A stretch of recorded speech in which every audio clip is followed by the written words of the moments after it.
This episode is brought to you by our sponsor, Eldorado Gaming. Eldorado Gaming is your site for gifts and gaming accessories like dice, playmats, and other items to bling out your games. Use the promo code META for 10% off your order. Find us on YouTube at Eldorado Gaming TX or our home site at eldoradogaming.com. Here at My Mythical Meta, we talk about gaming with friends and strangers, resolving conflicts, and keeping game nights fun, interesting, and recurring.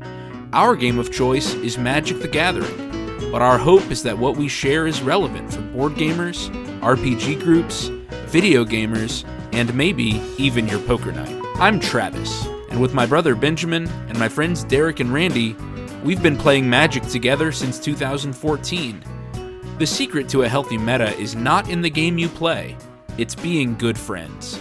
Subscribe to My Mythical Meta, presented by Eldorado Gaming, wherever you get your podcasts. Welcome back to My Mythical Meta. My name is Travis, and I'm joined today by the entire Mythical crew. I've got Benjamin.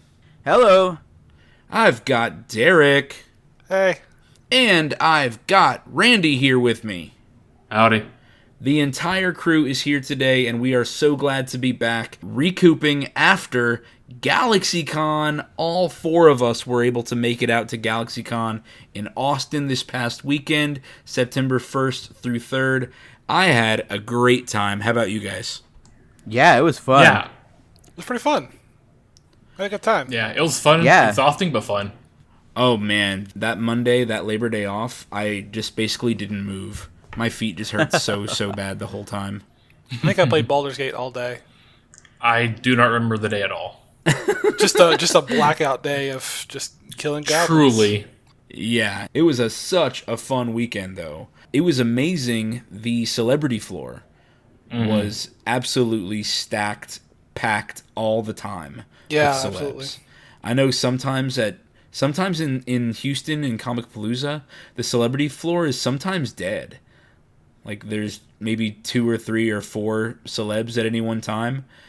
Here at GalaxyCon, it was always packed. Yeah. And it was really funny. Saturday morning, I don't remember where you were, but every time they introduced Ric Flair, everybody would go, woo! That's awesome. Who is Ric Flair? He's a wrestler. Oh, come on. Oh, okay. Okay, yeah, he's Sorry. a wrestler, and that's his thing. He would come into whatever arena and start going, woo! And then it would be all over whatever arena. People would howl back. And so every time they that's funny. said, if you're in line for Ric Flair, everybody would go, woo! Woo! That sounds really cool. That sounds I'll Yeah. have to send you a link. Yeah, it was... Did any of you guys do any celebrities or get any autographs? I didn't, but my wife... Well, I mean, y'all were there for that, but I'll explain for the viewer. We were walking around, and then my wife noticed that was it Boy Meets World? Right. Yeah. That whole crew was there, and she was very starstruck. Huh, that's Oh, awesome. yeah. Except for Ben Savage or Fred she, Savage. like, she couldn't speak when she saw them. True fangirl. Yeah, total fangirl out. Randy, tell us about some of the voice actors you got. And tell everybody about your All Might statue. So the one that I personally got for myself was Brian Drummond. I never really know how to say his last name, but he is the OG voice of Vegeta from the Ocean dub of Dragon Ball Z. Yeah, I got him to sign a book that I have probably about 20 signatures in at this point. And then I got, I want to say 7 more signatures for an All Might Funko Pop. It's like a large, oversized one. And that one's my girlfriend's, and she's at 23 signatures of the cast. Every time I see that one. that, I'm just amazed at how this box is just absolutely covered in signatures. Yeah, it's From all pretty the nuts voice to look actors at. from My Hero Academia. Yeah. I think we got pretty much all of the main cast at this point, at least most of Class 1A and teachers and I would say key villains. I think we're missing Gentle Criminal. You're not missing out on him. I think we're missing All for One. Oh man, yeah, that's a main bad guy. That's the main bad guy. I don't think he does a lot of cons though. Yeah. Is the issue. That's how I'd be if I was famous. Like, oh, Yeah. I want to go see The nerds. plebeians want to see me. I don't want to But, get money from touching people. We got a lot of the heroes overhaul because that was such a great season. That was a good season. That one was fun. Yeah, so it's a pretty cool thing she's got. It's definitely our most valuable pop at this point, but probably it's literally not the their most valuable possession. No, it's not. Some, Nikki's into, the dolls and stuff like that, like Barbies, and those things are like a doll worth $4,000 or $5,000. Several of them in there. Randy is amazed at Nikki's collection the way our wives and girlfriends are amazed at our Magic collection. I don't know if Kristen's amazed by my collection. Derek, come on. More like shocked by, I'm just being real, the value guys. of it. The value of it, of like how much it's worth. Yeah. I keep telling her, if I die, for God's sakes, please sell all my cards. It'll pay for my funeral. Nikki's the opposite. She's like, you don't sell them, you keep them. I'm like, no, I'm going to sell them, but it won't be an issue because I'm probably going to die first because I'm older and a male. So I at least warn Kristen, like, if I die, don't just sell them at a garage sale. Yeah, get me to help. You need to get them appraised. Don't get ripped off. Do not get ripped off from all the money that's in these cards. You're supposed to sell her. They're not worth anything. Let Benjamin buy them for $50. It's fine. I even told her, don't let them just tell you it's worth nothing. You can't trust them. Yeah, do not trust them with how much we've spent on all this stuff. Dearest sister-in-law, these cards are worthless. Magic jumped a shark. I'll buy them for sentimental value. That Locust God Invocation, I guess take it off your hands. I mean, you could see how it looks. It's all gray and golden and stuff. No one likes that. See, you can see how it's so hard to read. Nobody's going to pay money for this. I just checked. It's $100 right now. Oh my goodness. Yeah, and we're just sitting on tons of cards like that. Yeah. I know I still have OG Ugin. Yeah. Just Oh, sitting around. The one from Fate Reforged? The alternate art one? I don't think it was the alternate art one. Oh, okay. Did they do an alternate art one back Yeah. in Fate Reforged? It switched from Khans of Tarkir to Dragons of Tarkir. Right. And then they had an alternate timeline Ugin that was only in a few packs. It looks like a normal card.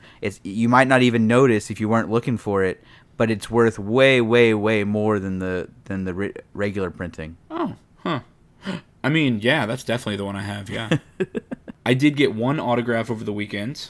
I got the autograph for Brad Swale, who is the voice actor for Light Yagami in Death Note. Ooh. But I love him from all of his Gundam stuff. He has been a voice actor in tons of different Gundam anime. He was Katra in Gundam Wing. That was his first one. And then they called him in to be Amuro Ray in Mobile Suit Gundam, original Mobile Suit Gundam. And the picture that I got was actually one that he painted himself of Katra and Gundam Sandrock. So I'm pretty satisfied. I'm really glad I was able to find him. That's good. All right, let's talk some more about GalaxyCon. We want to let you guys in the audience know what our best sellers were. If you have spent this time wondering, what Eldorado Gaming is all about, what we provide, what cool products we have, these were some of the best sellers from the con. First, our oversized D20s. We call them the Moonstone D20s. Basically, they are metal with stripes of resin going through all the numbers. We also sold a lot of Temple Guardians. I really like the blocky Art Deco feel of this set of dice. They're thick, heavy. Whenever we're talking to people and we ask them what characters they're playing in Dungeons & Dragons, I love hearing the people who say they're playing a dwarf, because these look like, those caves in Dragon Age or Lord of the Rings with that kind of Art Deco feel. And then we also sold a bunch of Magic the Gathering wooden counters. We have a set of Magic the Gathering counters that not only includes your standard +1/+1, -1/-1 counters, but it also contains loyalty, poison, as well as all of the Ikoria keyword counters. These have been really great for our games. Benjamin brings his set each time we play, and it is so nice to have those keyword counters rather than grabbing a sheet of paper and writing the word flying on it, or putting a die on something and not remembering what it's for. These Magic the Gathering wooden counters are really great, so I recommend you check them out. Obviously, I want to give a special thanks to everybody who came out for the convention. Austin, you guys were awesome. It was such a great pleasure to hang out there. Everybody was super, super nice. Anything you guys want to say to the people of Austin? It was real. I had more fun there than I did in Houston. Hot take. Yeah. Yeah. Hot take alert. I had a really great time. Everybody was just same. super nice. Lots of people came by just to chat about their characters. I had several people who, after chatting with them, they said, I don't really play D&D, but I like dice anyway, and I had such a great time talking to you, so I'll pick up one of these, and they picked up something. So that was a ton of fun. I also want to welcome any new listeners to the pod who found us from GalaxyCon. Welcome. You are tuning in to episode 8 now, and I hope that we can still provide some good insight and helpful information to help you come up with a healthy meta. Anybody want to add anything for our GalaxyCon debrief? No, it was fun. It was just a lot of fun. Yeah, it was a lot of fun seeing everyone and talking to everyone that was there. I hope we get to do it again next year. Yeah, I had a really great time, and hopefully we can get out there again next year. That was a really great con. We hung out with a lot of great artists. Our neighbor vendors. Everybody was really cool. Yeah, everyone was super nice. So we hope that you new listeners can find some good information about maintaining a healthy meta and getting an active game group going. And that is today's topic. What is a good meta? And what are some traits of a healthy gaming group? Now, just to front load, this episode, we are going to reward ourselves for a weekend of hard work, and we are going to nerd out and talk about Magic the Gathering. We're going to talk a lot about our specific meta, and we're going to talk about the decks and the games and the styles we play in Magic the Gathering. We will still attempt throughout the episode to provide examples from other games, but this is going to be a Magic episode. So you Magic players, stick around. Everybody else, you stick around too. Especially if you're in the video version, maybe you'll see some artwork or you'll see a card or hear something that interests you and wants to get you into the game. So we have defined a meta before. We did this back in episode 3. A meta is the environment that surrounds a game. Benjamin, start us off here. Tell us a little bit about what a meta is. A meta is like the game around the game. You mentioned the environment around a game. When people talk about metagaming, they're often talking about going into a gaming situation knowing the common strategies and maybe tweaking their own strategies or their deck or their army or whatever they're coming to the game with in preparation for the common strategies that they expect to be there. In group settings and group dynamics, you might often talk about metagaming in the sense of, oh, I know those two people are dating, so they're unlikely to be aggressive towards each other. They're much more likely to want to win together, and so maybe I should be aware of Cowards. different dynamics going on there. Or I happen to know that person has a crush on that other person, and they might play Kingmaker. Those are common ones from college that I remember. Some other metagaming issues. You might talk about, hey, I know that particular area has more money than where I used to play, so they might have more expensive cards or things like that. Just whatever considerations when you go into the game and you sit down to play, and you're not just thinking about the rules and strategy, but also thinking maybe a step or 2 steps outside of the game to think about how you're going to play. The first time I ever heard the phrase or the word metagaming, I was in middle school playing Dungeons & Dragons, and I had just bought my own monster manual, and then the DM would say, he would come up with a monster. There'd be a monster we'd have to fight, and I would say, oh, I know that monster. I know that it has these weaknesses. And then the DM would have to say, don't metagame. Your character might not know that weakness, even though you in real life do. Yeah. So that's kind of what a meta is, using whatever outside information you have in order to give yourself an advantage in the game, even if it's not information about the game itself. That might be your first time you've heard the word metagaming, but it wasn't your first experience with metagaming. I know, no, probably not at all. No, because I know 2 examples, at least involving me, of metagaming. One is when Will told you not to trade with me because I was your brother and I always won. That was metagaming. Yeah. And 2, That was Will taking advantage of our relationship, our rivalry, in order to give himself an advantage. right, in Monopoly. Yeah. And then probably another example of metagaming that you probably remember is if you remember my damage swap deck in Pokemon, where I would use Alakazam and a bunch of high HP Pokemon in order to absorb attacks. And then I made the decision to put Mr. Mime in there. And if you remember Mr. Mime, for those listening, he had a Pokemon power that said if an attack would do more than 20 damage to it, you prevent that damage. And so that meant the most an attack could ever do to Mr. Mime is 20 damage, which means you couldn't knock him out in one hit. And so the reason I created that deck and specifically put that Pokemon in there was because a friend of ours from down the street named Dallas. That's right. His Blastoise deck. Yes, that had, I think it was Water Gun, where he could basically drop a whole bunch of water energy onto his Pokemon and start hitting for 70, 80, 90 damage really quickly. And back then in Pokemon, that was a lot. Right, yeah, I know. It's not a lot now.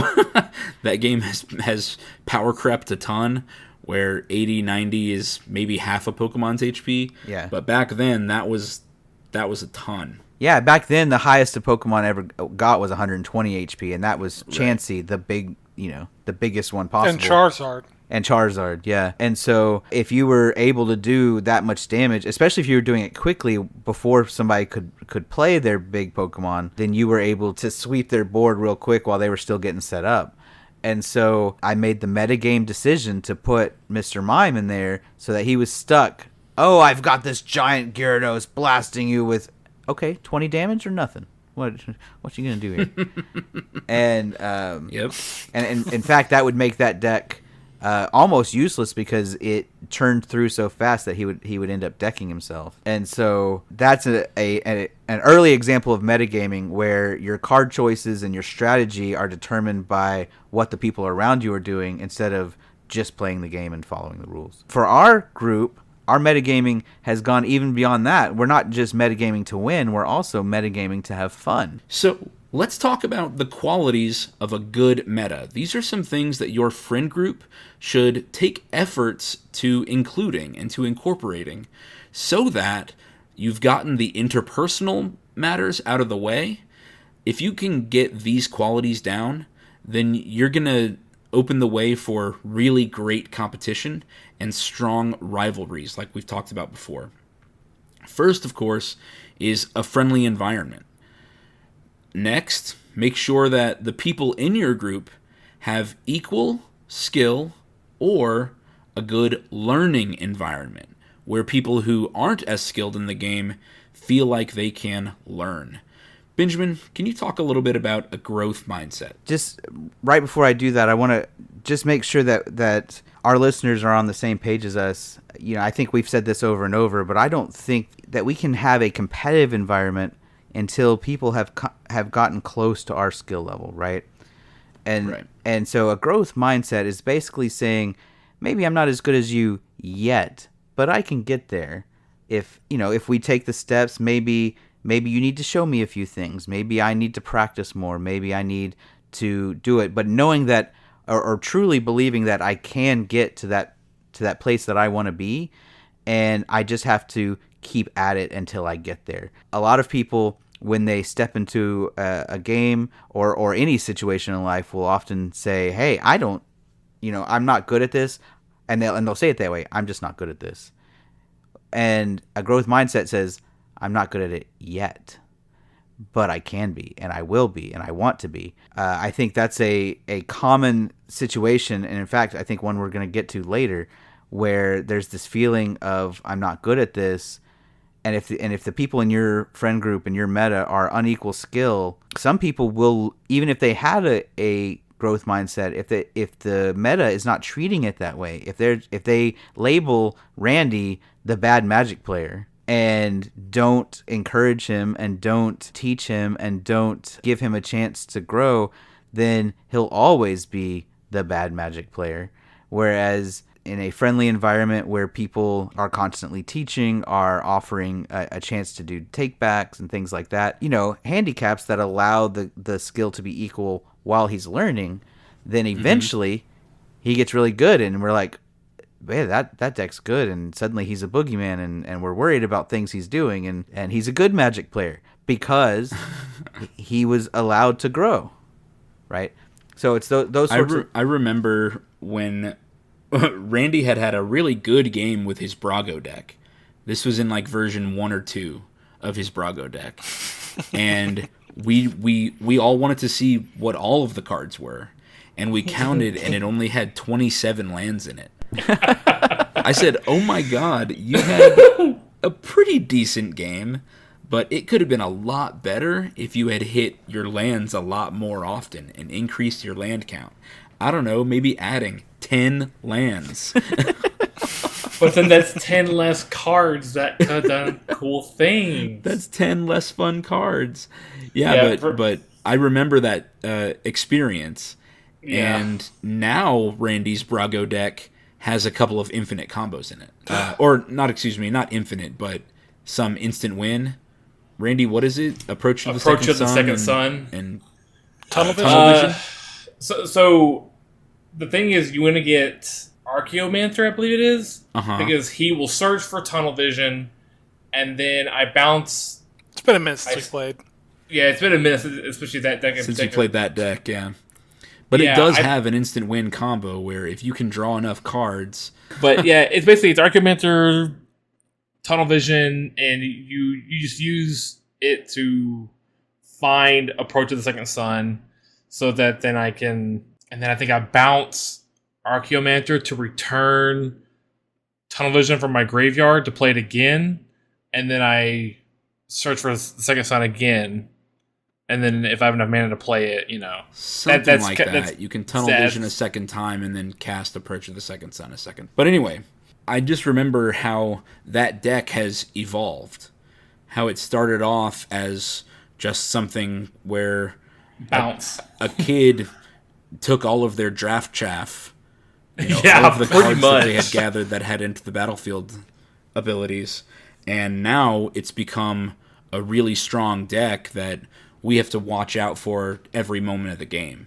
Yeah, it could be a lot meaner, but I don't enjoy the blue white. I'm gonna tap down and stop everyone else. Yeah, I don't like to, stop people from playing their decks, but I know if I was on the other side of that, I would find that really obnoxious to be like, all right, well, everything's coming in tapped, and then it came untapped. Well, I'm gonna tap it down for another 2 turns. And it's just, that's just like, ugh. Yeah. So that's why I don't. Yeah. If I we made can't that even play the Lavinia game- deck and played it, I think, twice. That Lavinia Azorius Renegade deck that was just full of effects that said you can play 1 spell per turn. Yeah, Derek had a what was that Rhino deck? Oh my god, Rune. Yeah. Yeah. And Benjamin still has Daravi. Daravi. That's right.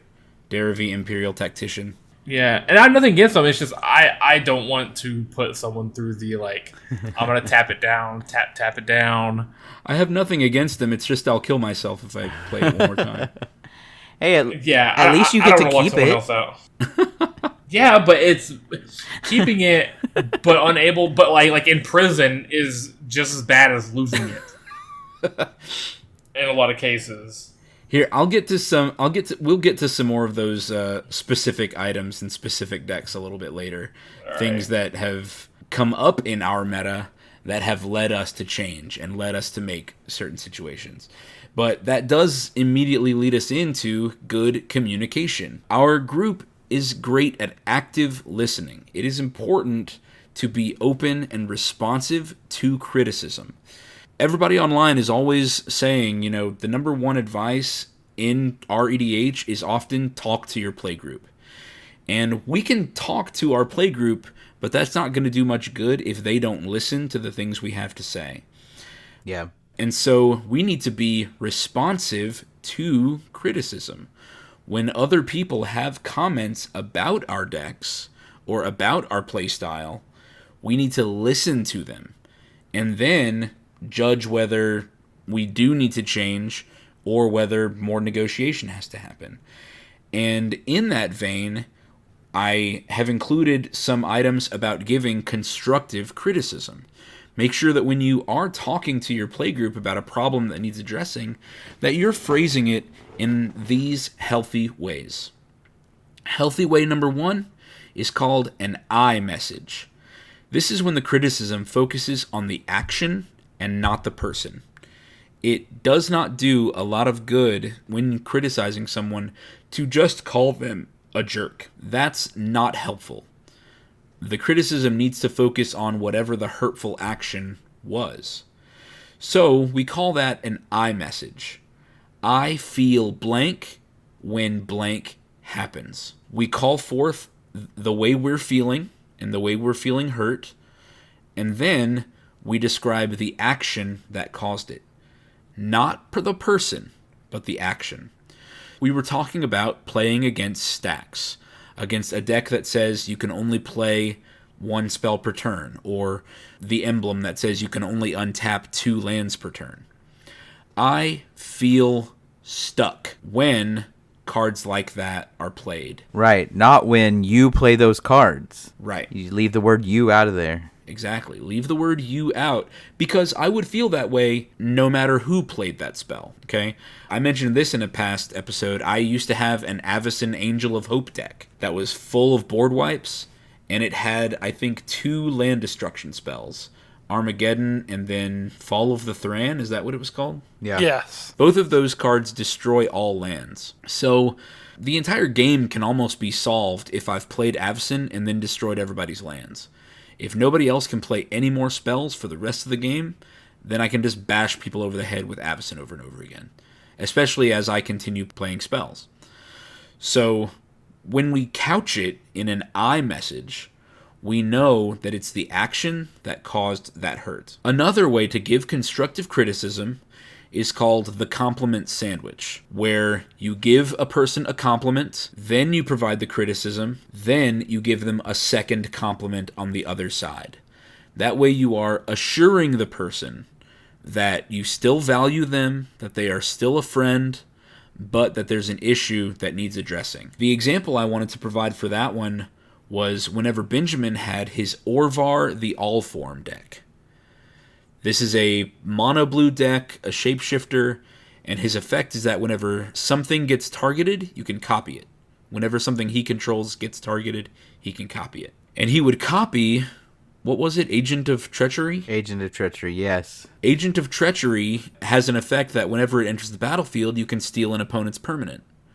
So he would play tons of effects that all targeted the same thing, Agent of Treachery. And then he ended up stealing both mine and Randy's entire board's worth of cards. Sorry. Before addressing the problem, I want to tell Benjamin, wow, it is so impressive that you made a deck that is capable of doing that. So I want to give him a compliment. I want to acknowledge the hard work that went into that deck construction. And then I'll say the I message. Stop it.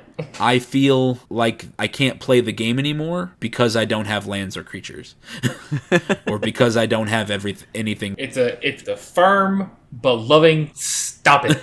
Right. Exactly.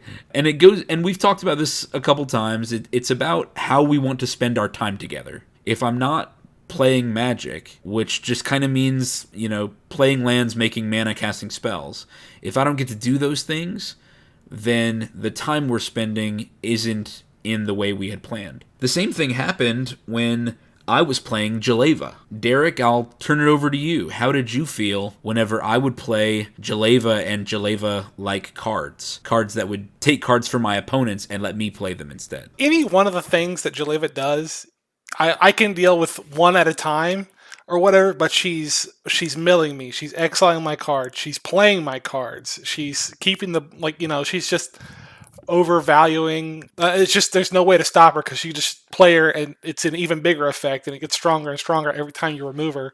Right. She exiles cards equal to the amount of mana you spent to cast her. So whenever you cast her from the command zone and gets removed, you cast her again, and the effect is just even worse the second, third, fourth time you cast her. Yeah, it's so brutal. I don't remember exactly what it was, but it was something like, Josh, you've made a great deck, but I hate this commander. Derek! That's what the bleep. Language, That's what Derek. the bleep button's for. This is a game for kids. We pay for the bleep button. Let's use the bleep button. Y'all were worried about me, remember? We were. We thought Randy was going to be the one. I'm the bad boy of podcast. Derek's the one. Yeah. Yeah, so that entire deck was all about stealing my opponent's cards. And what sucks is that Jaleva specifically exiles them. Doesn't matter if I ever cast them or not, but they're not in the graveyard for him to recur later. They're just gone forever. So if it was a piece of removal that he was hoping to draw, or maybe it was a creature that was important for his deck, or maybe it was a combo piece, like none of that matters because just casting Jaleva and her entering the battlefield can remove stuff from the game. Yeah. Yeah, and- if RNG was unlucky or something, she could wipe out every, let's say I got like 5 or 10 removal spells coming up and just remove the whole thing, and now this deck can't do a single thing. Yeah, for real. I wanted to point out that when being asked to tune down or lay off these effects, we responded and did it. Like, I took out all of the take control effects out of Orvar. Mm-hmm. And I have I think 2 effects that will trade permanents, Right. but they're not Sudden repeatable. substitution. Yeah. Just because it's too perfect in that deck to ignore it. Yeah. Yeah. And it's not repeatable. It's not a creature that I can copy. It's a spell. Right. I have 2 spells, I think, that will exchange control, and I can't just take everything you have. It lets me copy something I have and take one of your things. But I took out all the creatures that come in and steal stuff. I think there's something that comes in and steals artifacts, something that comes in and steals land, and I just took them all out. And I said, you know what? There are other ways to build Orvar. I still get the fun of, copying a Tide Spout Tyrant and bouncing all your stuff or whatever. But we're in the end game. Copying Caged Sun. Right, yes. And making your infinite blue mana that way. Yeah. I realized I could have fun playing Orvar without doing the thing that bothered Travis, and so I did it. Right. Yeah, and the same was true with Jaleva. I said, okay, my friends don't like it when I steal their spells, or steal even the opportunity for them to play their spells. So I'm going to switch over. I need to find different ways to create card advantage for myself. So now, even in other red decks, every time I look at Stolen Strategy, which is a card that every turn looks at my opponent's top card and I can cast spells from them and exiles them. Even then, every time, I'm going to think about it more whenever I'm deciding whether that card makes it into the deck or not. Because I know that that's something that upsets Derek and gets in the way of him having a good time playing Magic. And that brings us to one of the probably most major things. We've already said friendly environment. We've talked about equal skill and a learning environment, a growth mindset where everybody feels like they can improve. But you must care about the fun of others. Your own joy is not the only thing that matters in a group setting with your friends. Yeah, and a lot of people will, and I've seen this on Reddit a lot, say, well, if I take care of what makes fun for me and they take care of what makes fun for them, then we'll all have a good time. And that's not how a game with more than one person works. A lot of times fun is not, I don't want to say it's zero sum, but a lot of times you can do things that sucks the fun out of what someone else wants to do, and they have no control over your actions. So it's a collaborative effort to have fun, even in a game you're trying to win. Yeah, the game, the meta, a recurring group is about a collaborative experience where all of us are trying to make all of us have fun. Just like if we were playing Dungeons and Dragons or Mage. The responsibility is on all of us to make sure that the other people have a good time. We all want to be a part of a story that we can tell again and again and again. Yeah. So, those are some qualities of a good meta. We've talked about friendly environment and caring about the fun of others. So now, I want us to talk about the people in our meta. some of these traits that we see and traits of our meta specifically. We're going to start with the interpersonal relationships that are at play in our meta. We can look at how each person exists as a member of our group, things that anybody from outside would need to know if they were going to play with us. The first thing is obviously Benjamin and my sibling rivalry. We are brothers. He's my older brother. I've always felt like his Joey Wheeler or his Vegeta, his second best. Derek and Randy have a rivalry. They have been close friends for many, many years. Derek, Randy, anything you guys want to add there? Ours isn't so much like a want to be better than the other one. I think ours is more like along with like sibling, 'cause we've been friends for so long and we're so similar that we know how to wrestle each other's jimmies. And so it's really Y'all know just how to about push each other's buttons. Yeah, it's really just about, or going after someone's personality instead of like their deck or whatever. That's how I feel about it. Making it very personal, huh? Yeah, that's like He's talking a lot of trash. So if a stranger came into our group, they might be surprised that Derek sends damage over at Randy for no reason. But for us, that's part of the fun because they're pushing forward their rivalry. Benjamin has an archenemy history, which he's talked about before also. Benjamin, do you want to add anything else about your archenemy history? Yeah, in an earlier episode, Randy thought I was playing some sort of long game by talking about how this archenemy history persists. But while everyone else in the meta has caught up and we're roughly equal, I'd say, in deck building and skill, but the boogeyman exists still, right? Benjamin's got a new deck and it does things, and I don't like it when Benjamin's decks do things. Yeah. And so that's a part of the history of our meta, and it does persist, and I don't mind it, right? If I consider that I'm playing against myself, I build with that in mind, which probably keeps it going, and I play knowing that I either need to win fast or expect to be taken out of existence. A recent example of this is I recently built a Zakama deck that I think we're about to talk about. And I remember a game when we were at the LGS, and like everyone took turns taking out my companion, my Zerda companion. Where I was like, oh, I got a way to get it back, and you're like, nope, exile it. And I was like, okay, I'll use this way to get it back. Nope, dead. And I was like, oh man, all three of you are just holding up removal for Zerda. Okay, that's fine, I guess. All right. Well, but to I be fair, it. it's like we just took the nuclear handbook with all the codes, and we all just kind of kept away. Because I know as soon as played keep away with it. That's as soon as Zakama came on the board, it's tactical nukes flying in every direction. True.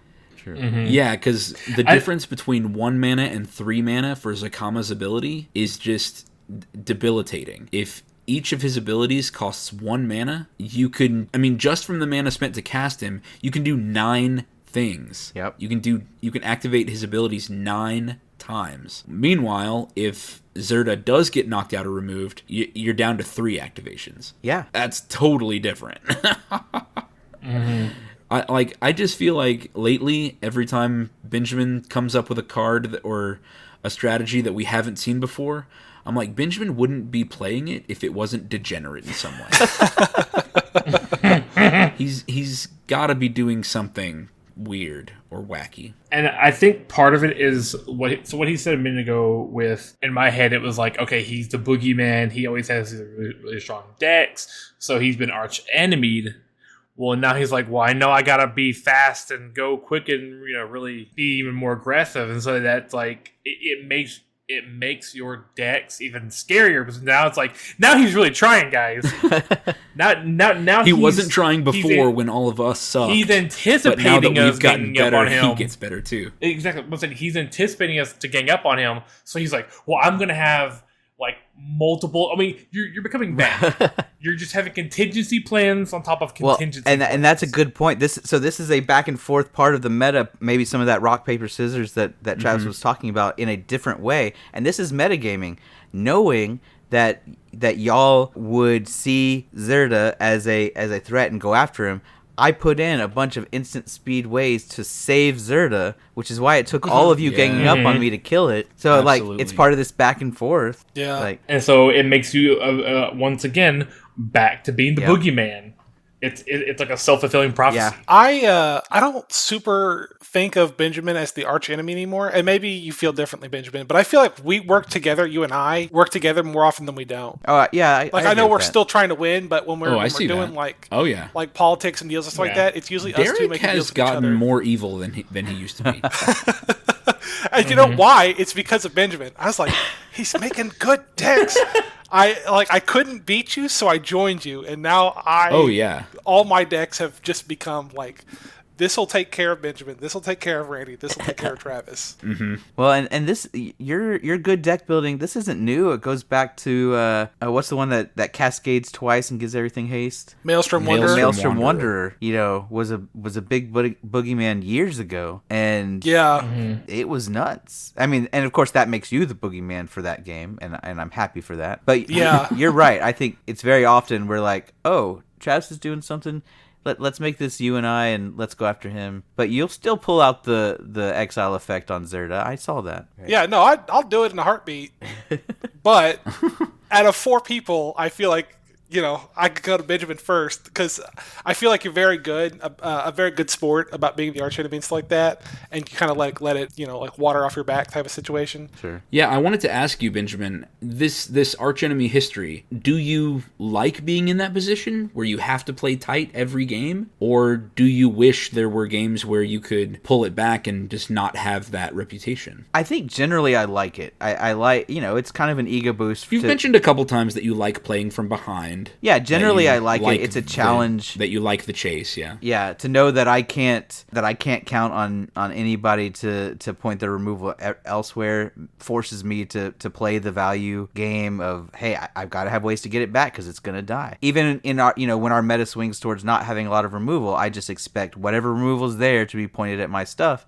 And so I plan, I've got the recursion and I've got the protection and all of that. And so I think there are times where I've made really bad decks and done it on purpose because I'm playing a theme or something, like the partner deck that I made, where it's like, this deck is terrible and it's, I'm having, it's a gag, right? And I think, Which deck do you mean? The one where he had like partner with, like it's just all nothing but partner Oh, your with commanders. 5-color Party Time Tazri deck. yes, the one where every single creature in the deck has partners with, and Benjamin, that deck inspired me to make a bad 5-color deck. yeah, but your bad 5-color deck is good. My bad 5-color deck is bad. Mine didn't have enough card draw in it. Well, I've only but played that- it 2 or 3 times, but But that's easily fixable, right? Yeah. Mine, the theme took every available space. Like I think once Oh, yeah, once I put every all the slot. cards in there, I think I had 5 flex slots that I basically used to figure out ways to put the cards in the graveyard back in the library so I could get them again. Like that was basically how I did the flex slots. yeah. Like it has basically no removal. It has no card draw except that it can go fetch the partner. All of that. And so when I feel like whenever I do something like that, I don't want to be treated as the arch enemy. And I feel like I was because I had a partner out like Paka and Haldan. Haldon and Paco. Oh Yeah. yeah, because you were taking so many cards, I think, Yeah, wasn't it? Yeah, I think that's probably what it was. But it's like the rest of the deck sucks. So the fact that I drew 2 good cards yeah. Yeah. doesn't mean I need to be arch And then you enemy. started stealing our stuff. You started Jaleva Ink. Yep. Yeah, I get it. You take 1 or 2, fine. That's the price of doing business. Take 10, okay, it's war. Okay, That's show business. I've Yep. heard you. Yeah, I think that's 80% of the time it's fun. I like it, and that's why I don't complain about it. The 20% of the time I don't, because I don't want I don't want to bring everybody down, but 2, it's like, hey, if I like it most of the time, I don't want y'all to stop. Right, and so I like Sure. the reputation. I like to see the fear in your eyes when I pull out a new commander or Oh, God. or whatever.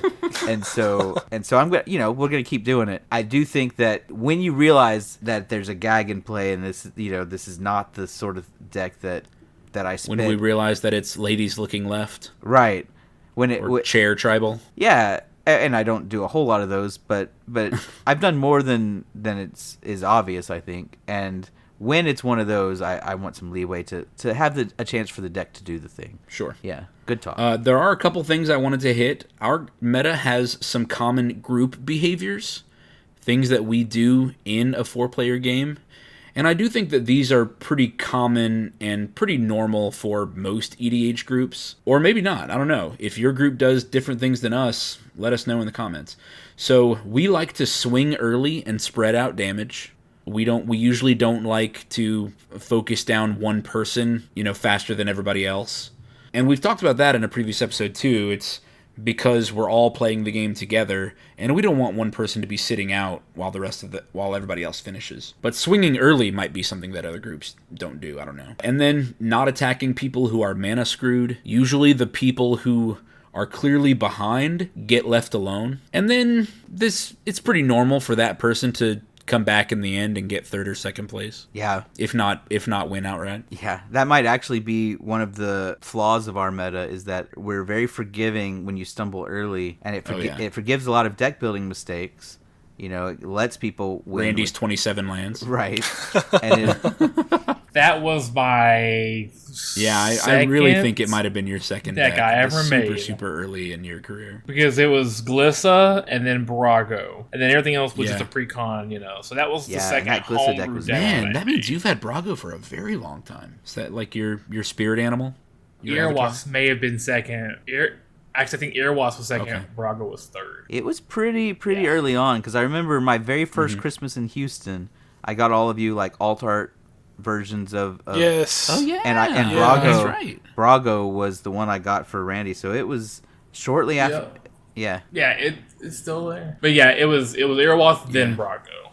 But yeah, like you were saying, Benjamin, that might be a flaw, a weakness in our meta. And if I were to play strangers at a Magic Fest, then that might be something that gets me caught up, is me showing leeway to somebody who's behind. Yeah. So now that we've talked about some group behaviors and some of the relationships, each one of us has certain behaviors that are fairly predictable if you've played with us a lot. And so we're going to kind of talk about those now, some of our individual style preferences. Benjamin, start us off. What are some just personal Magic things you do that you think are quintessential Benjamin? And Derek, Randy, feel free to jump in here if you're like, oh man, Benjamin, you always do XYZ or whatever. So we're all going to point at Benjamin first. Sure. Okay. So first of all, I hate feeling helpless, right? And this is from before ever being arch enemy, but one of the things that originally made me so bad at aggro was I hated not having answers to what other people were doing. And so you can't sit there with a handful of answers when you're going aggro. You gotta be putting pressure on the board and go, make them have answers. Well, I love the cards in your hand are the threats that you have to play. Right. Rather than being the answers for your opponent's threats. Right. So I was really bad at aggro basically until Randy made me the perfect aggro deck. But until then, so that really pushed me towards mid-range and control, right? I love to stall till I can play something big or control, and then wait and not play a threat until I've totally neutralized the board or something like that. And in fact, when I'm deck building, I will always just go, okay, what are the 5 best removal spells in the colors I have, and stick them in there. And then maybe it's because I'm sadistic, or maybe it's just. But I love to put all of the creatures that say enters the battlefield, everybody sacrifices a creature. And they keep printing more, so I keep adding more to my deck. Yep. Gross. Yep. That is quintessential Benjamin. Fleshbag Marauder, Merciless Executioner, Plague Crafter, Demon's Disciple? Is that a new one? Is that a new one? It's been a little while. I mean, there's like Slum Reaper. But they all cost 3. Yeah. And they keep coming out with more. There was a Spirit... relatively new that says if a creature died this turn, draw a card, otherwise everybody sacrifices a creature. Oh my god. That's a one from I think ridiculous. Earlier this year. I keep adding more, and it goes with another thing, which is I hate losing access to a card. So I also hated Jaleva. I hate losing access to a card. I almost always make my graveyard like another hand. I put in ways to get my stuff back, because I don't want to lose access to it. If it gets removed, I want it back. I have noticed that cards like Rest in Peace will just totally knock you out. Yeah, because I spend so much space in my decks on cards that get stuff back from my graveyard that when you play something like Right. Rest in Peace, those cards become dead. I can't use them. Yeah. And so that comboed with the creatures that come into play and sack themselves, let's just recycle those and recycle those. And it just keeps the board clear. Yeah, it keeps the board clear, and I can play other things on top of it and keep swinging in while y'all are just not doing anything. And that's fun to me. I know y'all like to do things, but it's fun to me to have answers. and it's so hard to have an answer to sacrifice a creature. Basically, the only one of y'all who has a whole lot of answers would be Randy, because he plays tokens a lot. Mm-hmm. But if all you're doing is like Derek playing these huge creatures that are supposed to run away with the game, it's like, well, I've got a ton of 3-mana answers to everything you play, and you can't protect them. And Yeah. I like that. Yeah, because sacrifice, it gets around indestructible. Gets around Gets around hexproof. It's around shroud and all protection. those- Yep. Protection, ward, just doesn't matter. Yep, doesn't matter. So I like that stuff a lot. When I'm building decks, I like to build combo decks, but they are not fun to play after maybe the second or third time. To me, it's like, Yeah. okay, I've done the thing, and it plays out the same way every time. And I know that maybe sounds weird when I say I do a lot of graveyard recursion, but with graveyard recursion, playing it over again, it depends on what's in the graveyard in the first place. So each game will play out a Right. little differently. It depends on what you drew first. Yeah, if I drew Sakura Tribe Elder, then that's going to be a ramp game, and I'm going to be getting a new land every turn from recurring and replaying that one. Whereas if I drew Fleshbag Marauder, then that's going to be a keeping the board clear game. And so Who was it that when we last played that kept? I think it was like Solemn Blackburn, where they were getting so much value from every single turn. Was it that was Randy Travis in I Marchesa? thought. Oh, maybe. I thought it was Travis Randy in says- his new Marin. It was his Marin deck. No, that was with the lizard or the That newt. was Festering Newt. Yeah. Oh, yeah. This was like some kind of like creature. I think it was Randy in his Queen Marchesa or his Marchesa the Black Rose deck, where he I would think that's sacrifice it and then bring it back every single turn. He just had a ton of lands. Yeah, that deck Yes, is a very that's- me deck, and I'm very That's proud of Randy Randy's for it. Marchesa deck. Yeah. Benjamin says, "Yes, my child. I shall name you Darth Randy." Yeah. Darth Randall. A great example of the building a combo and then only playing it a few times is I had a Mimnarch deck. So Mimnarch says you can turn anything into an artifact with one of his abilities, and you can take control of any artifact with his other ability. So that's the entire combo on one card in the command zone. You have access to it every game. The entire rest of the deck was about getting infinite mana so that I could turn everything on the board into an artifact and take control of everything, which is supposed to be, we're not supposed to continue playing. It's supposed to be once I've taken control of everything, you say, okay, next game, because you can't do anything and I've got all the stuff. Right. But one of the only times I ever played that game, Travis had one hexproof creature that could not be stolen. So Was it Sigarda? Yes, it was Sigarda. Oh man, that deck was so good. And so I could not take Sigarda, but I could. But as soon as you played a land, I would take it, whatever. So it was just, could you get in with Sigarda before I could kill you with everything else I'd stolen? But That was insane. But I realized it was going to play like that every time. I did the same thing with Trazen. I built a Trazen deck where it was, I'm going to go infinite with Trazen by putting a bunch of artifacts in the graveyard. And it worked. It did the thing, and I haven't played it since. Oh yeah. The That first was- time you played it, it just went off like clockwork. Yeah, I love to build those. It's like building the puzzle. I think we talked about this last episode. It's the mind game of, can I build something that'll go off and do exactly what it's supposed to do? And then it's like, well, yes, I can. And then I put those aside. I haven't even brought Orvar or Trazen the last couple times we played. It's just sitting at home. Not going to take them apart. They're works of art. I don't I don't like playing them. So I do prefer the grindy value, build an indomitable board state while I keep everything else clear, and then I trick you out of the game. Right? That's my style of play. But I do make concessions for what people like, right? I've gone down on board wipes considerably. I've gone down on gain control effects considerably. And unless Same here. I made an Ardenn Crom deck, Yeah. where all of the auras were supposed to be taking my opponent's creatures, and that way if anybody played anything good, I could use Ardenn to just switch the aura to something else. Yeah. But I think I played that once and I was like, nah. Yeah. It's bad enough. Yeah. So Benjamin, those the Orvar and the Trazen deck you were talking about, those are the ones just like to keep them and then take them to the those Magic Fest events where you have like competitive Magic. Yeah, and where you're you actually can trying to, get like, where you win can those get tickets to from buy your Commander games. Yeah, Benjamin just shows up to all his Commander Yeah. pods hustling. Oh yeah. Mm-hmm. Power So level yeah, just 5. got this thing. It's called Commander. Just bought this right? pre-com off the First, shelf. Yeah. I made a few upgrades. That's when you take the Rogak deck I gave you, and you say, "Yeah, this was a $50 Christmas deck that my friend gave me." and then they see a Sword of Peace and Famine. They're like, $50, my butt. Randy. Derek got me started. That was hours ago, Randy. Feels like hours ago. It Hours does. Yeah. ago. All right, yeah. Randy, you're next. We're gonna talk about how you play Magic. I would say I like value. I would say a bit, trying to get the most I can out of a card. So like Brago, bouncing ETB effects. ETB is enter the battlefield for those who don't know. So it's like when a card enters the battlefield, it does something. Well, Brago makes it where you can make them all leave the battlefield and then come back in. So I enjoy stuff like that. The mono white Oketra deck that I made, where it's basically I play a bunch of little bitty white cards and they come in with big 5/5 like bodyguards. Is kind of how They I all come in imagine with it. zombie tokens to protect them. Big 5. Yeah, I think they're 4/4 or 5/5. I can't remember. So I try to do a lot of like little bitty things like.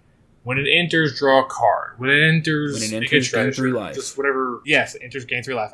Which, my other big thing, I love. Randy loves life gain. He just says cushion, cushion, cushion. Early on, when I was like, well, if losing life is what kills me, then I want to gain life. I was like, well, it's a built-in mechanic to win the game. And so I was like, okay, well, I can't lose if they can't kill me. Anyway, so, I really enjoy life gain. I have a Darien King of Keldor. It's one of my favorites. It's pretty resilient. Super resilient, yeah. Yeah, anytime anyone does anything, White has made a card that will make me gain life from it. You play creature, I gain life. Your creature died, I gain life. My creature died, gain life. All those kind of scenarios. Drawing cards, gain life. Do combat damage, gain life. So it's a lot of just do this, gain life. I want to leave myself open to attack. Have a big pool of life to cushion the blow.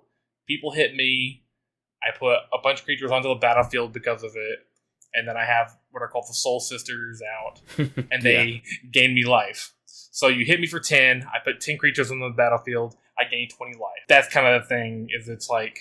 Yeah, just this long game of attrition where, even hitting him is beneficial for him. Yeah, I want you to hit me, which also leads into my, I guess other thing of like, I want to swing out. Early on, I was like, you win by combat. That's how you win. I want to fight to get the win most time.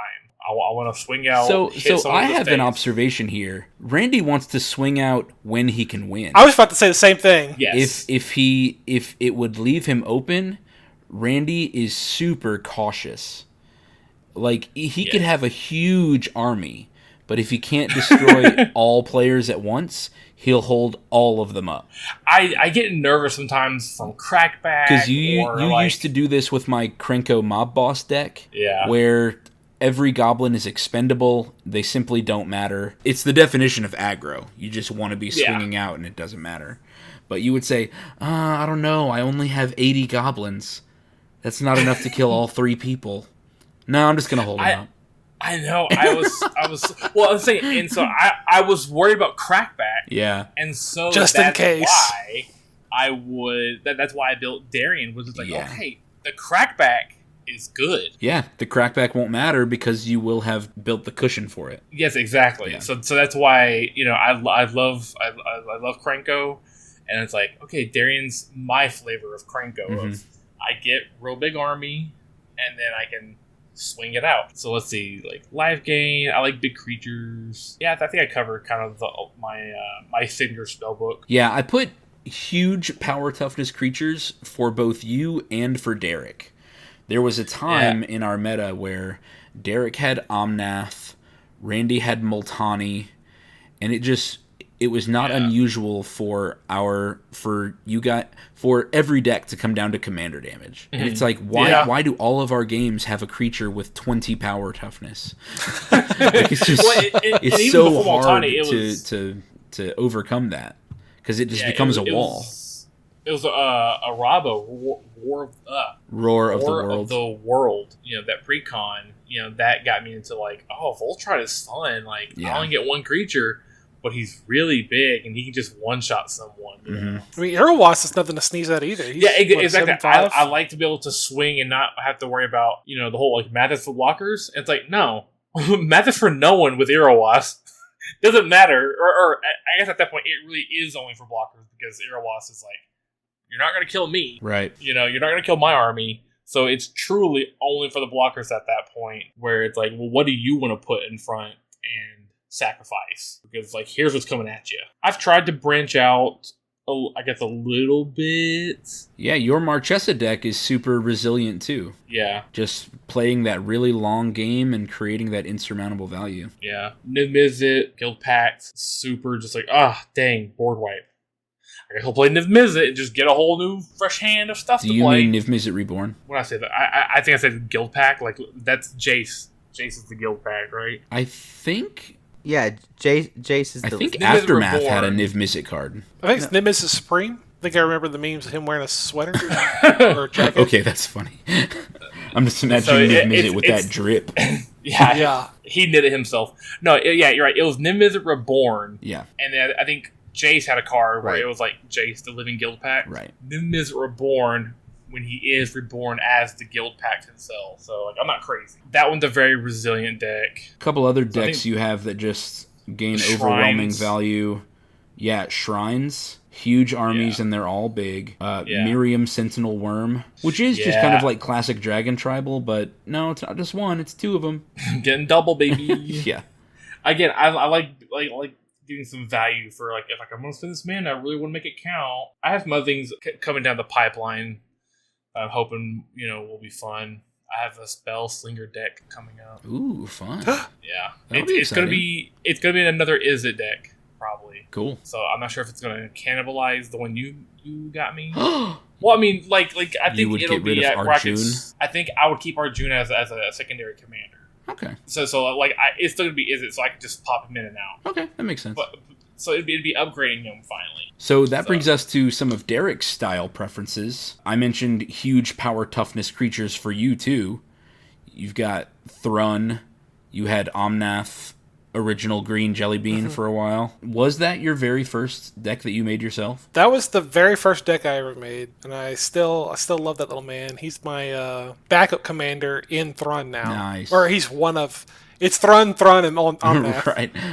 Thrun, then old Omnath. Yeah, I love huge power toughness creatures. I like to play huge creatures because I like every card I play to be a threat. And I know I could play like an early game thing. So I'm mostly like a mid-range person where I spend the first half of the game ramping like crazy. I got 7, 8, 9 mana by like turn 5, hopefully. So I can start throwing these things out every turn. And hopefully, once I start eating all y'all's removal, I can start playing the actual stuff I want to play to win the game. So that's the idea. But, these creatures and these spells are super expensive. So my biggest thing is, I know we said value, but mine's kind of like a different value. It's all about cheating stuff in. Oh, yeah. Okay. I mean... Omnath, I could store all my mana. If I don't spend everything, I could save it for next turn. I had Geshath, which is cheating out a ton of dinosaurs. That's right. And then Maelstrom Wanderer is cascading into them. Yeah. Henzi is reducing their cost with Blitz. Yes. Garuda lets me mill the top 4. Wow. I can't believe I never put it together before this. Derek likes to cheat. I do. And I have stuff like... He just likes his discounts. Yeah. I'm a coupon shopper for green creatures. So that's what it is. Derek's thrift has extended into his magic play. That's what it is.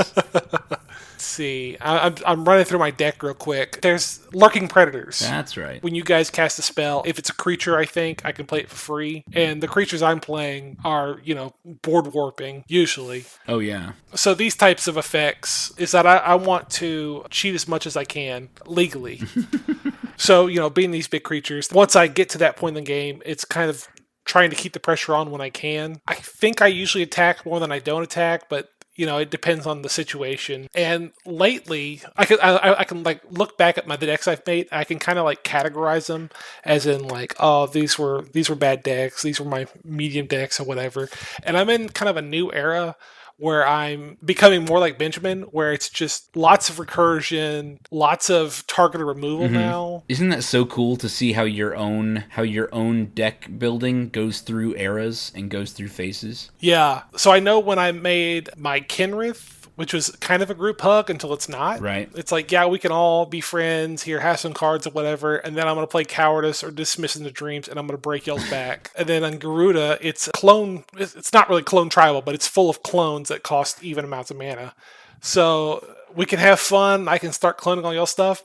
Or if I want to go into try-hard mode, get real sweaty, I'll just start cloning Garuda over and over and over and over until I just win the game and have, I just put out 20 creatures. Oh, yeah. It's happened. In one turn. So it just, like, my decks kind of have, like, hey, we're having a good time. And then it's like, okay, let me shift gears into, let's wrap this game up. And then with Thrun and Henzi, the deck I've called Embrace Nihilism. And it doesn't matter who lives, who dies. They're coming back. Nothing is going to slow this deck down unless I don't get my ramp. Or if your early ramp should be removed. Yeah. Huh. I wonder who would do that. Yeah, that's so weird. And then in like Thrun, I've got some stuff to, really push the game over. I play, where is it? Hall of Gemstone, which each turn a player chooses the color and then their mana only taps for that color. So it doesn't matter to me because I'm mono green, but for y'all, it can be debilitating. I think we said it earlier, I'm getting meaner.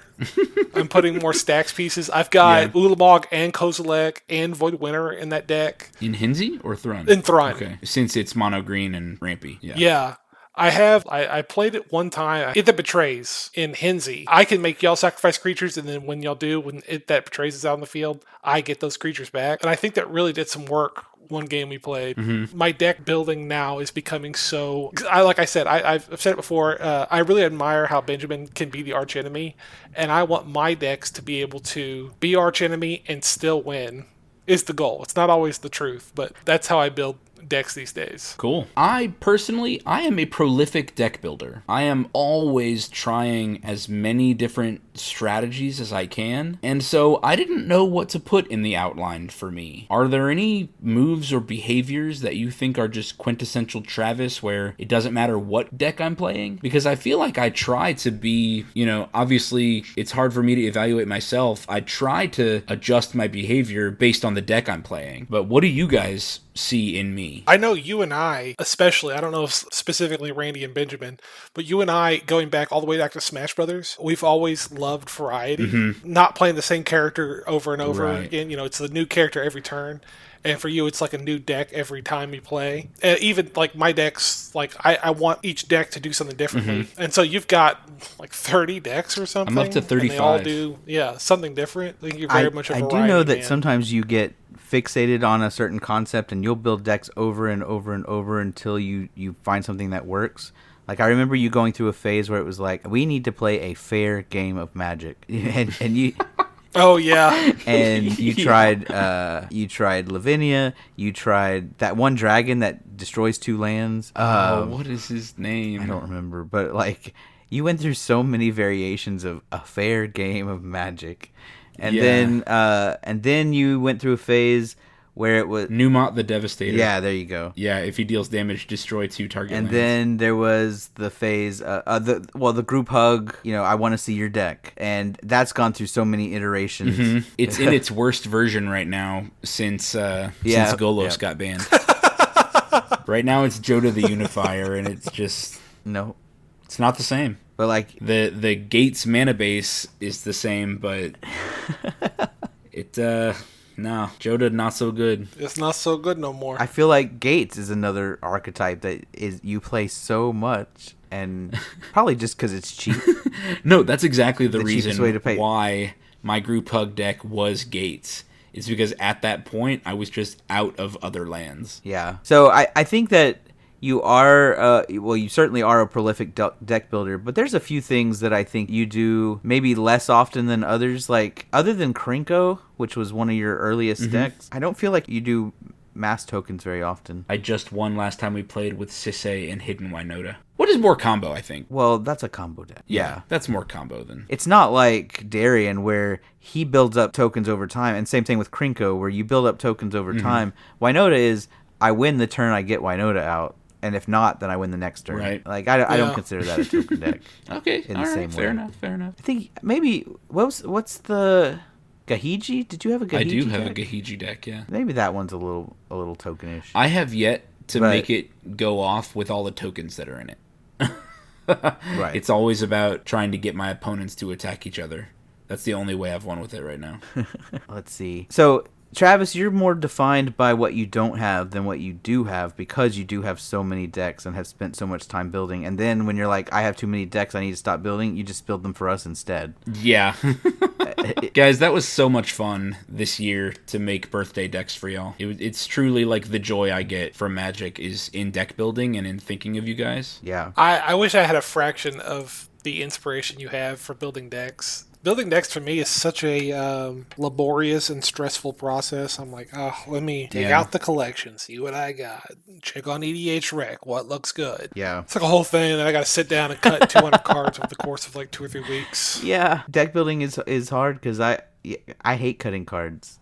Especially the last 10 cards. I actually build tons of decks, probably almost as fast as Travis does, and I like on Archidect or Deckbox or something. Except if you go to Archidect and look through my collection, you'll see a bunch of decks that are 130 cards.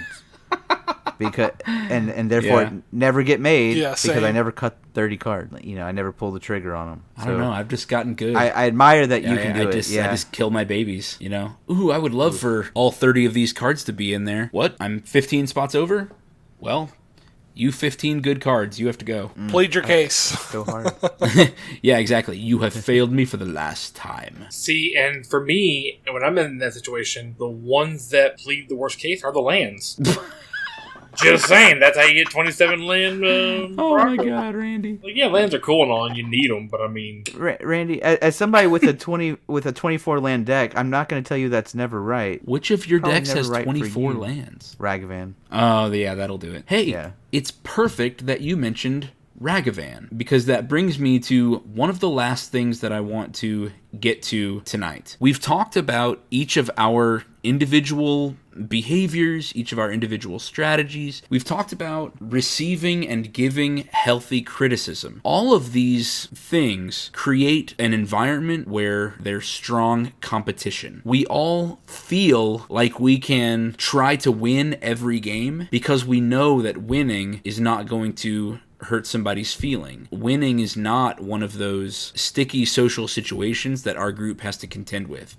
And that brings me to one of the last things I want to talk about. Competition breeds change. We have an ever-changing meta. Each time somebody does something that trips up everybody else, somebody else is going to respond in that way. And I actually included, Benjamin, your Ragavan deck in my list here. Benjamin's Ragavan deck only has, what'd you say, 24 lands? Yeah, 24 lands. Because it's so good at treasure generation. It generates tons and tons of treasure. And so you don't need the mana red mountains. You can use all of your other treasures to cast your opponent's cards that you steal, as well as to push up your own mana count. Well, treasure generation, not only in Benjamin's Ragavan deck, but in Magic in general, like ever since New Capenna, they really ramped up treasure in just about everything. But those deck building choices prompt us to put in treasure hate. You know, we put in cards that either hate on treasure or they make it so we can benefit from them. Derek, do you remember when I played my Clothis deck and used Fangren Marauder? I'll never forget. It's a 5/5 beast for 6, and it says whenever an artifact goes into any player's graveyard, I gain 5 life. Oh! Yeah, so now, whenever Benjamin cracks 3 treasures, I can use that card and I'm going to gain 15 life from it. You know, have fun, Ragavan, hitting me for 2. Or have fun, whatever other pirate he played, trying to chew through the 15 life I just gained. Viridian Revel is a similar effect that lets its owner draw cards whenever a treasure gets cracked. I haven't had the chance to actually play these on you yet, but they are in some of my decks. Eye of Singularity and Leyline of Singularity. Do y'all know what either of these cards do? Have y'all seen them? They make everything legendary, right? They make every non-land permanent legendary. Oh. So now all of your treasures are legendary, and you can only have one at a time. Oof. Oh, that is neat. Isn't that insane? So, my deck building has changed based on what other people are doing. God, if you play that when I'm playing Darien and it's like, I can only have one token, I screw. That's right. You can only have one token at a time. You've beat me. Well, actually, though, if I'm gaining life from these entering and then them dying... Yeah, that's probably good for you. I'm fine with that. I'll just get 1 million life and then blow you out of the sky with Reliquary Tower. Yeah, Aetherflux Reservoir. Yeah. So, Randy's life gain has prompted changes in my deck building. Leyline of Punishment is a red leyline that just says players can't gain life. Yeah. Players can't gain life, damage can't be prevented. It's like, no, we're starting at 40 and going to 0. As Richard Garfield intended. Exactly. As Richard, that's fair magic. In my Nath deck, I added, for specifically Randy, I added a card called Stigma Lasher. Mm-hmm. That's insane. Red, 2/2 creature with Wither. When it deals damage to a player, that player can't gain life for the rest of the game. Specifically for Randy. So now Stigma Lasher doesn't have to stay on the battlefield. Yeah, it just has to hit once. It's done its thing, and then Randy's done for the whole game. Mm-hmm. Erebos, God of the Dead, Knight of Dusk's Shadow. These are all cards that say your opponents can't gain life. And Randy, they're in my deck, I'm telling you. That's fair. I played Multani. Yeah, my Multani's kind of theme was as nature intended. Multani is like a big green avatar of nature. Mm-hmm. And so it's like, if it dies, it needs to stay dead. Except for Multani. Multani's the only thing that can come back from a graveyard. So I had like Silent Gravestone, some sort of like cage kind of thing. I can't remember. Soul Cage? Grafdigger's Cage? Yes, Grafdigger's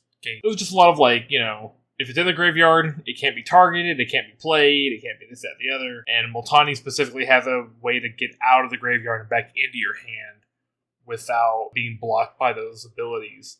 And this was me changing my meta because I was like, I'm tired of y'all using your graveyards as a free deck. Yeah. Or as a free, like another hand. Yeah. So I put those cards in there because I was like, what is dead must stay dead. That is the natural law of the world. I put in Silent Gravestone, Ground Seal, other graveyard hate stuff for Benjamin because he's out of control. Yeah. He's a menace. Exactly. So. And that's why I'm glad they started printing all of that enchantment hate in black. Oh, enchantment hate in black. Yeah, absolutely. Yep. And I've had to start adding those in my deck to deal with all of the things you just mentioned. It seems like every other color is starting to get to do every other thing that they normally weren't good at, except for white. Be a better color. I don't know what to tell you. White just got a Craterhoof Behemoth. What I get? We get one color pie chart. It gives them all flying, dude. I know, but white will get one thing, and they're like, "Come on, white, you got this," and it's like, "Yeah, but you got like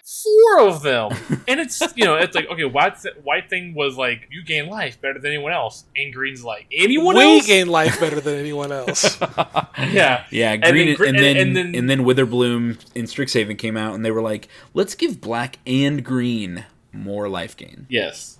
Now, I get black and white. I get them having life gain because the whole point is you gain life, you pay life. Right. It's a resource. But then they're just like, nah, we're just going to give it to everyone else, and then we'll give them a white crater hoof. And so now when they complain, everyone else can say, well, you got a crater hoof. Thanks. Derek's recent Thrun deck has prompted some deck building changes already. Yes. Because Thrun can't be removed except by green spells. So now we gotta put he can't green be targeted deck, except by green spells, and he's indestructible during his turn. So now we have to rely on either adding more board wipes to our deck, or every time I've played against Thrun, I'm always trying to churn through my deck as fast as I can to get to a sacrifice effect. Yep. And it has happened before where, like, I get the sacrifice effect, and then the turn before I can play it, Derek throws on Assault Suit, the armor that says he can't be sacrificed. I had already responded to y'all's responses by adding in more indestructible stuff. Yeah, it's a race to get to the right form of removal for Thrun before Derek suits him up with something that protects him from it. Yeah. And even a long time time ago when I had my Avacyn deck, every time I play white has a lot of great tools for indestructible. And so Derek has told me several times that he has to build removal around my decks knowing that my creatures will likely have some form of indestructible. Yeah, I got a breaking case of Avacyn or indestructible, and I just break the glass and I pull out Bonds of Mortality. Yep, Bonds of Mortality and Shadow Spear. Ugh, I hated those cards for a long time. Because it was like, yeah, I'm just going to pay one. I'm just going to pay one and undo the 8 mana angel you I can. want to smash your brains on the ground for 1 mana. Yeah, exactly. So that's another hallmark of a good meta. Again, we play with the idea that there's no end in sight, that there will always be a next session. And so all of these changes, well, that's fun for us. Because now it means that there's a next session where maybe I can overcome the change that somebody else made. Maybe I can overcome the move that somebody else did. Let's get to our recurring segment, News from the Warfront.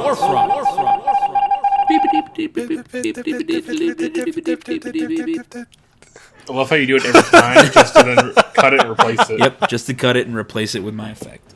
It's just too fun.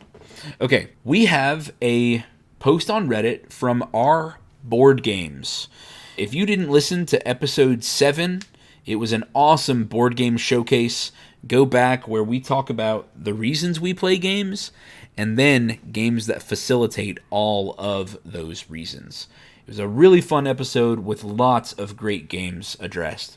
So this post comes from our board games. And the poster asks, how do I be less sour when constantly losing? I'm going to give the TLDR that this person plays board games with their husband, and they say it feels like I'm constantly losing. I understand that there are learning curves, people learn at different rates, etc., but my husband comes from a Warhammer tabletop gaming background. So he is used to chunky stuff, is what they call it. And they describe how their husband is just constantly winning all of the board games they play. And how they struggle sometimes to learn every new game. They give a little background story about how they grew up playing Uno and that they didn't even know what Settlers of Catan was until 2021. So this is a precious baby when it comes to board gaming, and they feel bad constantly losing. It says, I know going into a game that I'll probably lose. Sometimes I'll just realize halfway through that I can't bring it back. They even say that sometimes they've asked their husband to dial it back, but they know that's not fun for him, and that they themselves feel lame that they asked in the first place. So they're trying to overcome this discouraging feeling of constantly losing against someone who's just a more experienced gamer than they are. So we came up with some ideas about how hopefully we can help. Derek, start us off. So my, I guess, recommendation is that these two people are clearly in two different experience levels. Mm-hmm. He's got a ton of board game experience, from what it sounds like. Plays Warhammer, which is pretty intensive. Oh yeah. And if the most complicated game at that point was Uno for the person, you're not going to be able to beat them unless you keep practicing and, playing and learning the rules, in and out. You have to stick with something. Everyone that's good at something started out being bad at that thing. So I think stick with it. You can watch tutorials. There are tons of people out there who make strategy guides and other, little thought experiments or whatever that you could explore. I totally agree. So many board games out there have not only tutorial videos, but strategy videos about good engines to create if you're doing one of those economy or worker-placed games, like Agricola or something like that, where you have to build up your own system or strategy. There are lots of resources for that too. So yeah, telling your husband to stick with one game so that you can practice it and learn it and get better at it and attempt that growth mindset that we talked about earlier. You're not as good as your husband yet. That's not the only advice. Benjamin, give us another one. Yeah, I think a great one is to play cooperative games. And we've mentioned a whole bunch in one of our more recent episodes, but at the early stages of learning games like Catan is a game like Pandemic. And there's so many variations on that you can scale what you want to do. There's a gift that Travis gave me not too long ago. There's Pandemic Rapid Response, which is a very basic form of Pandemic. So there's a lot of games like that where you can get better at games generally. You can see the strategy. You can walk through things with your husband. You can go through all these things where y'all are working together to achieve a common goal, so you win or lose together. As you play those games, you do get better at playing games in general, right? The strategies you use to beat the board are similar to strategies you would use to beat other people, right? You got to move your people to the right places to access the right resources at the right time and play your cards right and all those things. So if you're able to absorb what's happening in a cooperative game, then you will get better at gaming in general, but you won't feel like you're losing or that your husband's going easy on you. Yeah, my advice is to, and this can go along with playing cooperative games, is spend more time in the learning phase of games rather than just going through the rules, once or reading the rule book or whatever. Have your husband spend more time going through, maybe playing with his hand revealed or having him think aloud while he's making moves. That way you can see the gears turning and you can understand the rationale for what he's doing and kind of do think alouds and play alongs. And like Benjamin said when in our Teach Your Game episode, where it's not necessarily about winning in that phase. It doesn't matter who wins or who loses in that phase. What matters is that you're learning the material. And once you've learned the game more, you will understand more of the strategy and of whatever that game requires. Randy, hit us with another one. One of my suggestions was maybe just, like you're playing multiple games from what the user was saying. So since she's from a different kind of background of more like Uno, my thought is play more games that have randomness and variance in the game itself. Like Uno, a lot of it is like, well, yeah, you can strategize a lot, but you can't account for your opponent just getting like 4 draw 4s in a row and slamming you with them, Yeah, so you play can't control games that the have card more you're gonna randomness. draw. Absolutely. Things that, I guess that don't rely so heavily on a strategy. And, and if that's more of what this person enjoys, well, lean into that and balance back and forth between them of like, okay, this is more your speed, this is more my speed,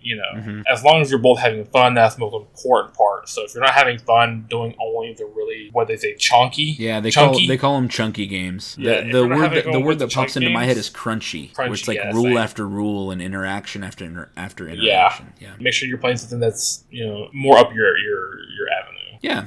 Play games with more variance, more randomness. So we're kind of talking about... Or even more people. Or more people, absolutely. Because every added person is going to change how the game goes. And the last one is to alternate playing games that he knows and games he doesn't. Maybe the two of you need to learn a new game together. That way you have a more even playing field. And again, stick around in that learning phase. Do think alouds, play alongs, do that I do, we do, you do that we talked about. I want to say that was episode 4 or 5. Anything else, guys? Did we say, like, I guess kind of like studying, like if you know that your husband's doing one strategy, go to YouTube. Oh, yeah. Learn new strategies of the game that you're playing. You may discover what it is, like what the strategy that he's playing is called. And then like, okay, well, I'm going to look up how to counter. Yeah, find the silver bullet. Find the rock, paper, scissors interaction that you need to to beat him. Yeah, exactly. And Benjamin had mentioned in a previous podcast about a game that the American, I guess, like the American Pro Tour of the certain board game had like one meta, and then like the European side had a different meta. So when someone came over and played in the American version, like people weren't used to counteracting this European's playstyle. Benjamin, what was the game called again? Or Travis, whoever knows. That was Victory in the Pacific, and if you go and look at the episode where we talk about that, somebody helpfully put in the comments, they explained the situation in great detail. Oh. It was episode 3 where we talked about who we are, what and all of that. Yep, you're totally right. And, it was episode 3. And one of our listeners in the comments went really into detail about it. So thank you, listener. Appreciate you helping us out on that. And so, yeah, that basically there were 2 different play styles in 2 different metas. And then when they crossed over, they were able to take serious advantage of that in the bidding system in that game because they didn't care as much about getting a certain side, all this stuff. And eventually the American meta had to adapt to that. And now both metas are a lot more mixed than they were at the time. But yeah, I think that's a very helpful thing for applying to this situation where you've discovered a bunch of games that your husband knows really well, but I bet he has a play style just like everyone that we've been talking about today has a play style, and just go find articles about how to counteract that play style and surprise him like Randy surprised us with Smash Brothers. Buying a whole console and a game, practicing for hours and hours. Yeah, it will really surprise him when the two of you go to play Warhammer 40K and you have your own fully painted armada of ships, all of which specifically have a strategy meant to defeat his guys. That won't be suspicious at all. No. I'm not saying you have to go that detailed into it, but I'm just saying just being able to know, like, oh, well, I know that this unit has some cool, like, I don't know how Warhammer works. I'm just going to make something up and say, like, this unit combos well with this other unit. Right. So I'm going to pick these for my team today. Yeah, I love that. So just to summarize, for our News to the Warfront, play games with more variance. That's going to make it less predictable, less reliant on strategy, and you'll give luck a little more pull. Play cooperative games where you win and lose together. Spend more time in the learning phase of games where you listen to each other think aloud through your plays. And then practice. Practice, practice, practice. If it is one game that you're playing, over and over, then, watch a tutorial or a strategy video or read an article. That way you can get better at this game. It's clearly important to you. This post really stuck out to me because this is somebody who saw their own experience and I think, wants it to be better for both people. They acknowledged that their meta has a weakness right now. And I think that's a great person for us to reach out to. And I think that means that they're already on a great start. If you're the husband in this situation, understand that your wife is trying to create a healthy meta where she improves. It sounds like you're not spending enough time in the teaching phases of these games. Be more accommodating. Meet her halfway on this. Pick some new games that you're not good at. Maybe you've never looked at the rules of before. Mm-hmm. Purposely don't look at strategy articles so that she has a chance to do that. Things like that to try to even up the skill level every once in a while and make this a meta where she can win 30-40% of the time at least. Yeah, we've mentioned this a couple times, but the more evenly matched you and the members of your meta are, the healthier your meta will be. All right. Exactly. Any last comments before Benjamin's words of wisdom? No. Take it away. Listeners, you've heard a lot today about the different ways we play, the different rivalries, and we've made comments about making it personal and going out to beat each other and doing a lot to counteract different styles of play.